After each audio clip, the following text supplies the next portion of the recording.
Good morning students. हम लोग जो है आज चर्चा करेंगे सेकेंड चैप्टर में separating the components of a mixture पर चर्चा चल रही थी। तो अब ये क्वेश्चन है कि is the dye in black ink a single colour. Black ink में जो है जो डाई है, हम लोग पढ़े हैं वैसे भी इंक में दो कंपोनेंट होते हैं। एक डाई होता है जो कलर सब्सटेंस कहलाता है और एक वाटर होता है सॉल्वेंट के रूप में या डिस्पर्सन मीडियम के रूप में कहना चाहिए। तो उसमें जो ब्लैक इंक है जैसे कि स्केच पेन वगैरह का है या पेन का है, तो वो सिंगल कलर है कि कई कलर का, दो या दो से ज़्यादा कलर का वो मिक्सचर है, ये हम लोग को टेस्ट करना है। और for that we have to perform an activity 2.7 तुम्हारे किताब में दिया हुआ है।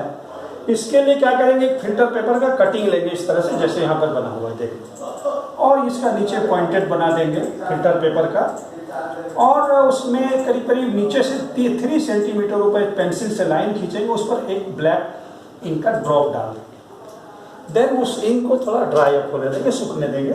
एक बीकर में या किसी भी दूसरे एपरेटस में या टेस्ट ट्यूब में पानी लेंगे और उसी में फिल्टर पेपर को डुबाएंगे इस तरह से कि वो इंक नहीं डूबना चाहिए। Ink should remain above the layer of water.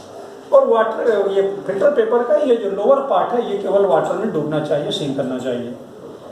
देखोगे क्या धीरे धीरे water will start rising up, उसको कहते हैं वाटर की राइजिंग शुरू हो जाएगी। धीरे धीरे वाटर राइज करना शुरू कर। अब यहाँ पर यह है कि जो ये इंक हमने यूज किया है उसमें water is the solvent and dye is the substance that has been dissolved in the water. अब यहाँ पर जो वाटर, इसको कैपिलरी एक्शन बोलते हैं। कैपिलरी एक्शन के थ्रू जो वाटर राइज करेगा धीरे धीरे, ठीक है, तो जैसे जैसे जाएगा then that ink will dissolve in water and as the water will rise up in the filter paper it will take along the coloured substance along with it, अपने साथ कलर्ड सब्सटेंस को ले जाएगा। अब इसमें यदि एक से थोड़ा देर के बाद हम लोग क्या देखेंगे कि डिफरेंट हाइट्स पर अलग अलग कलर दिखे। हमने लिया था सिर्फ ब्लैक इंक, डिफरेंट हाइट्स पर अलग अलग कलर दिखेगा। मान लो कि ग्रीन सबसे ऊपर दिखेगा, देन रेड दिखेगा, देन येलो थोड़ा नीचे दिखेगा, यानी 3 कलर्स तुम्हें दिखाई पड़ेंगे। तुम एक्सपेरिमेंट करके देख सकते हो। तो जो कलर सबसे फिल्टर पेपर पर बहुत ऊपर तक गया, यानी इसको बहुत तेजी से चला है, फास्टर मूव किया है, it means that color is more soluble in water. तो color which is more soluble in water will move faster. जो मूव फास्टर करेगा फिल्टर पेपर में ऊपर जाएगा, और जिसकी सॉल्युबिलिटी कम होगी वो नीचे रहेगा। तो सॉल्युबिलिटी सब सॉल्युबल है, ऑल कलर ग्रीन, रेड और येलो तीनों सॉल्युबल है, बट सॉल्युबिलिटी में थोड़ी थोड़ी अंतर है और इसीलिए डिफरेंट हाइट्स तक गया है।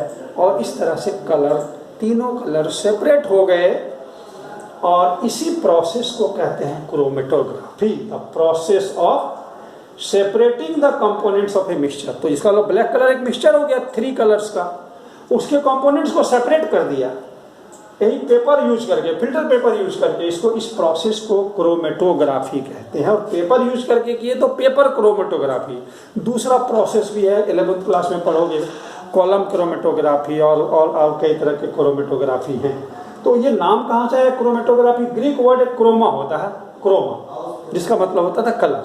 तो सबसे पहले कलर्ड सब्सटेंस को ही सेपरेट किया गया था, इसीलिए क्रोमेटोग्राफी हो गया। अब आज के डेट में कलर नहीं भी है, सेपरेट करना है इसी तरह के टेक्निक से, तो क्रोमेटोग्राफी कहलाएगा। तो इसलिए हमने कलर्ड लिख दिया क्योंकि शुरू में कलर्ड सब्सटेंस के लिए हुआ था। यहाँ एक बात और गौर करने लायक ये है कि क्रोमेटोग्राफी तभी एप्लीकेंट होगा, अप्लाई कर सकेंगे जिसमें जितने भी उसमें कंपोनेंट्स हैं, जैसे इसमें ग्रीन कलर एक कंपोनेंट था, रेड एक कंपोनेंट था और येलो एक कंपोनेंट था। ये सारे कंपोनेंट सेम सॉल्वेंट में डिजॉल्व होना चाहिए, सब वाटर में सॉल्युबल था। ये अलग बात है कि कोई किसी की डिग्री ऑफ सॉल्युबिलिटी कम थी, किसी की ज़्यादा थी, घुलने की क्षमता थोड़ा कम या अधिक, बट सभी सॉल्युबल थे, तभी क्रोमेटोग्राफी अप्लाई कर सके। दूसरा है, how can we separate 2 miscible liquids? How can we separate 2 miscible liquids? How can we separate 2 miscible liquids? दो मिक्सिबल लिक्विड को कैसे सेपरेट कर सकते हैं, इसका आंसर हम लोग बाद में देखेंगे। डिस्टिलेशन आएगा, डिस्टिलेशन। अगर ऑब्जेक्टिव क्वेश्चन हो तो दो मिक्सिबल लिक्विड को कैसे अलग कर सकते हैं, आंसर विल बी डिस्टिलेशन। अब यह है कि दो मिक्सिबल लिक्विड में एक जनरली वाटर हम लोग लेते हैं, तो वाटर एंड एसीटोन आर मिक्सिबल। मिक्सिबल मैंने सॉल्युबल, वाटर एंड एसीटोन, इसी से लेकर हम लोग एक्सपेरिमेंट करते हैं। मिक्सिबल तो वाटर और अल्कोहल भी होता है, वाटर एंड इथेनॉल जिसको कहना चाहिए, इथेनॉल या अल्कोहल, इथेनॉल भी बोल सकते हैं, लेकिन इस इथेनॉल को हम लोग सिंपली अल्कोहल कहते हैं, तो अल्कोहल का मतलब ही इथेनॉल हो जाता है। अब इस पहला वाला इसलिए वाटर का बॉइलिंग पॉइंट सभी जानते हो 373 केल्विन यानी 100 डिग्री सेल्सियस, इसलिए हमको लिखने की जरूरत भी नहीं है। एसीटोन का है 56 डिग्री सेल्सियस, इथेनॉल का है 78 डिग्री सेल्सियस। अगर देखोगे यहाँ पर तो पहला वाला केस और दूसरा वाले केस में थोड़ी बारीक अंतर है। बारीक अंतर ये है कि 100 और 56 में 44 डिग्री का अंतर है, और यहाँ पर सिर्फ 22 डिग्री का अंतर है।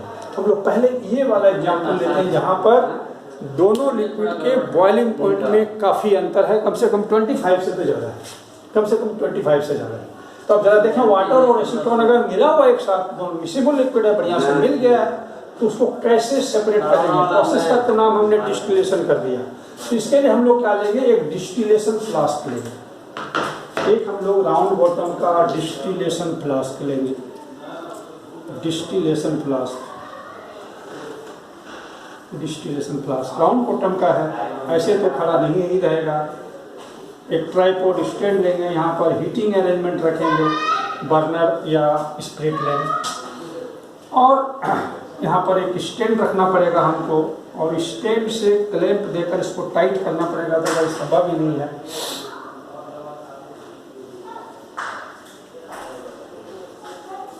डिस्टिलेशन फ्लास्क होगा, यहाँ से एक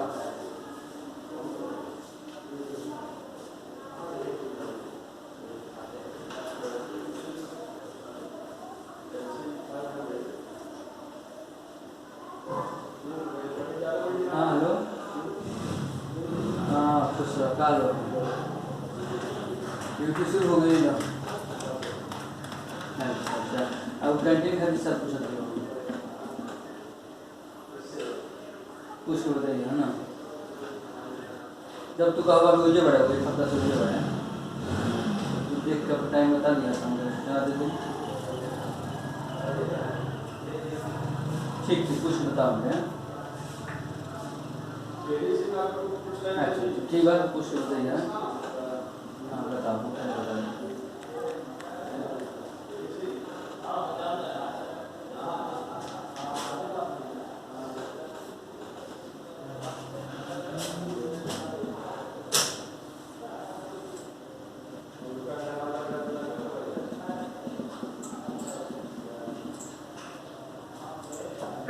थर्मामीटर है, थर्मामीटर, इसको कंडेंसर बोलते हैं, कंडेंसर, कंडेंसर।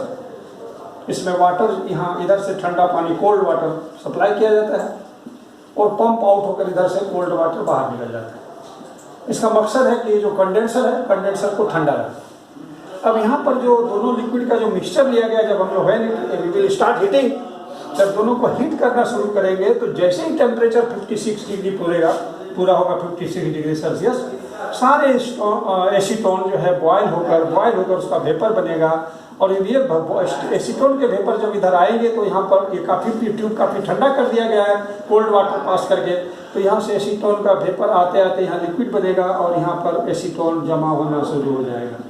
56 डिग्री आते आते एसीटोन यहाँ जमा होना शुरू हो जाएगा, और फिर हम उस एसीटोन को रिमूव कर देंगे, और यहाँ पर सारा वाटर बच जाएगा। तो वाटर यहाँ रह गया, उसके बाद हम गर्म नहीं करेंगे, क्योंकि 100 डिग्री जब पूरा होगा, तो वाटर का सारा वेपर वहाँ चला जाएगा, तो वाटर यहाँ रह जाएगा, एसीटोन वहाँ रह जाएगा, और इस प्रकार से दोनों कंपोनेंट्स अलग हो गए। डिस्टिल करना, वाटर को डिस्टिल करना, इसको हिंदी में कह सकते तो खुलाए, बॉयल करवाए, लेकिन डिस्टिल गलत है। डिस्टिल करके सेपरेट किए, इसीलिए प्रोसेस को बोलते हैं डिस्टिलेशन। प्रोसेस इज कॉल्ड या डिस्टिलेशन, या सिंपल डिस्टिलेशन भी इसको बोलते हैं, सिंपल डिस्टिलेशन या डिस्टिलेशन। अब क्या है कि अगर हमको अल्कोहल और वाटर को सेपरेट करना है, जहाँ पर कि बॉइलिंग पॉइंट में अंतर जो डिफरेंस है लेस देन 25 है, या एयर के जो डिफरेंट गैसेस हैं जिसमें ऑक्सीजन नाइट्रोजन मुख्य रूप से, उसको अगर सेपरेट करना है, आर्गन भी है लगभग 1%, उसको सेपरेट करना है, तो क्या यही मेथड अप्लाई होगा? तो कहता है नहीं, इस बार वो मेथड अप्लाई नहीं होगा। इस बार एक थोड़ा सा इसी टेक्निक में एक नया टेक्निक, एक थोड़ा सा इंस्ट्रूमेंट और ऐड करना पड़ेगा, और उसका नाम है fractionating column. Fractionating column, fractionating column होगा।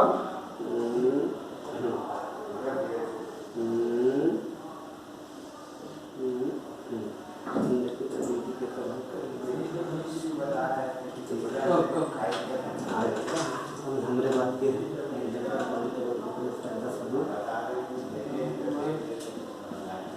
5 बजे फ्रांस से 6 बजे सांझ पे, हाँ 5 से 6। हाँ अच्छा, सुरेश कुमार 6 बजे से लेकर 2 बजे। वो नहीं, मेरा मेरे बाद किसका? 10 बजे प्रोग्राम है 2 बजे तक। अच्छा ठीक है, 2 बजे तक 2 बजे तक आपका है। 2 बजे तक आपका है। अच्छा, और 3 बजे से राजू ने छोड़ दिया। दूसरे 3 में कौन है बता दीजिए। प्रदीप कुमार, इसमें देखिए ना होगा तो प्रदीप कुमार देखिए 2 बजे से 8 बजे रात। संडे को सब नियमित कर्मचारियों को छुट्टी है। हाँ तो उसमें उस दिन 2 बजे स्थिति में तो कौन आएगा? उस दिन सब दिन भर हम लोग आएंगे। 2 से 3 कौन? सब मतलब सुबह से शाम तक में रहेंगे। आपने बात राज में बस इतने ऐसे ठीक है भाई।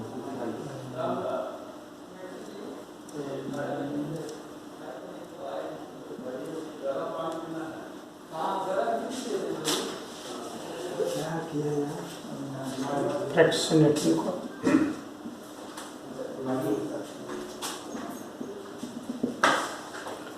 तो इस बार तुम देख सकते हो कि थोड़ा सा एक हमने एक इंस्ट्रूमेंट यहाँ ऐड कर दिया है, फ्रैक्शनेटिंग कॉलम इसको बोलते हैं। ये एक सिलिंड्रिकल इंस्ट्रूमेंट है, पाइप है, और ग्लास का जनरली बना होता है। इसके अंदर ग्लास बीड, ग्लास का कांच का गोली इसमें रख दिए गए, क्योंकि कांच की गोली जब यहाँ रखा होगा, इससे ऊपर जब वेपर्स जाएंगे तो glass beads will provide their surface, cold surface, and the vapours will condense into liquid. तो वेपर्स क्या होगा, लिक्विड में कंडेंस हो जाएगा।